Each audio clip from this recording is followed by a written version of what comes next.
Pinasight in contempt ng mga senador si dismissed Police Major Alan De Castro na pangunahing suspect sa pagkawala ng beauty queen na si Catherine Camilon. Sa ikinasakasing pagdinig, hindi kumbinsido ang mga senador sa sagot ni De Castro. Nagpabalik si Daniel Manalastas.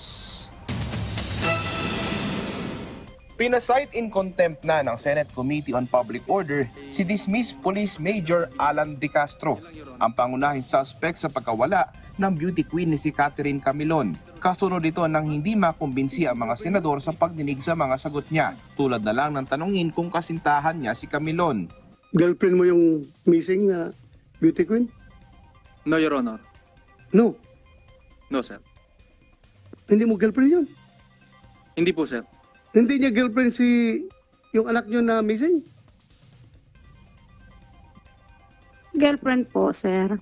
Ayon sa NBI at PNP, na-establish nila na kasintahan ni De Castro si Camilon base na rin sa mga testamento ng mga testigo. Nagsisinungaling ka sa harapan ko. No, Your Honor. Ha? Hindi po, sir. Anak ng tinawag. We also have the statements and supplemental statements of Miss Vanessa Baracchio, and also the screenshots of the pictures of the two individual displaying affection, Your Honor. Sumunod ng pangyayari ay nagmosyon si Senator Robin Padilla para ma-cite in contempt si De Castro. Nakikita ko na parang itong mga pulis pinagluloko. I'm sorry, I have to walk out. Hindi ko kaya to.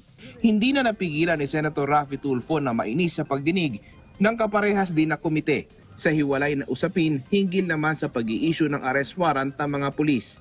Kasabay ding tinatalakay ng komite ang mga umano'y pang-aabuso at paglabag umano ng mga pulis. Ipinunto ng senador ang sama ng loob niya sa natatanggap na injustices ng ilan sa ating mga kababayan dahil umano sa ilang mga pulis. Pag pulis po ang may kaso, ang bagal po ng hustisya. Ang bagal ng hustisya. Daming proseso. Samantalang pag ordinary mamamayan, wala ng proseso-proseso, kulong na agad. Iginit naman ni Senator Bato na patas siya sa pagdinig at walang pinapaboran kahit pa dati siyang hepe ng PNP.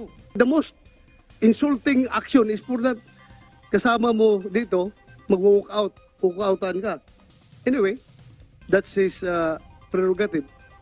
Kung ayaw na niyang makinig sa hearing, kanya na yan. Ako lang man. I am trying to be fair here. Daniel Manalastas para sa Pambansang TV sa Bagong Pilipinas.